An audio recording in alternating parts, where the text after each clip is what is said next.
Drama अगर तुम साथ हो एक दर्द भरी मोहब्बत की कहानी है जिसमें मरकजी किरदार है दानिश तैमूर और हिब्बा बुखारी। कहानी शुरू होती है एक खामोश शाम से, जहां दानिश बारिश के कतरों को देख रहा है जिसे इनमें अपनी जज्बात तलाश कर रहा हो। इसकी आंखों में थकन, दिल में खालीपन और लबों पर एक नाम, हिब्बा। दूसरी तरफ हिब्बा बुखारी अपने कमरे में बैठी है, आईने में खुद को देखते हुए सोच रही है कि आखिर मोहब्बत हमेशा अधूरी क्यों रहती है।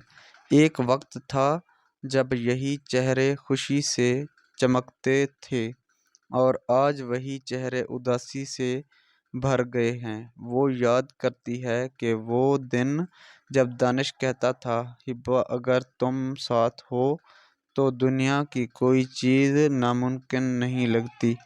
इस वक्त दोनों के ख्वाबों एक जैसे थे, मगर किस्मत को शायद कुछ और मंजूर था।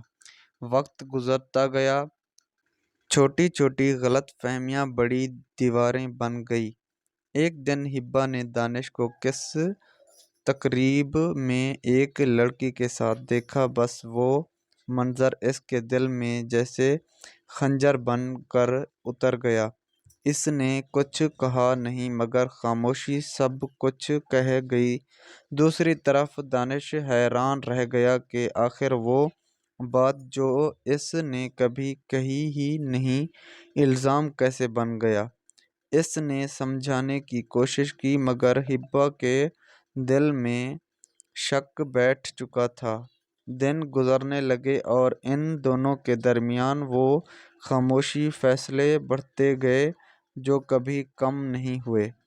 एक रात दानिश ने हिब्बा को कॉल की। सिर्फ एक बार उसने कहा, अगर तुम साथ हो तो शायद मैं अधूरा ना रहता। दूसरी तरफ हिब्बा की आंखों से आंसू बह गए, मगर इसने जवाब नहीं दिया। कभी कभी खामोशी भी जवाब बन जाती है। वो चाहती थी कि दानिश वापस आए, मगर अना और दुख के दरमियान दिल की आवाज़ दब गई। दिन गुजरते गए, जिंदगी आगे बढ़ गई, मगर वो एहसास, वो यादें, वो लम्हात कहीं ना कहीं। हिब्बा आज भी कभी कभार रात को छत पर जाकर आसमान को देखती है, जैसे किसी दो खड़े शख्स से बात कर रही है। दानिश भी अपनी कहानी में उलझा हुआ है, मगर दिल के एक कोने में वही चेहरा, वही मुस्कुराहट आज भी जिंदा है। आखिर में इंट्रो की आवाज़ आती है। मोहब्बत कभी ख़त्म नहीं होती, सिर्फ रास्ते बदल जाते हैं। अगर तुम साथ रहते तो शायद कहानी अधूरी ना होती। कैमरा आस्ते आस्ते आसमान की तरफ उठता है, बैकग्राउंड में हल्की सी म्यूजिक के साथ ये अल्फाज उभरते हैं, अगर तुम साथ हो।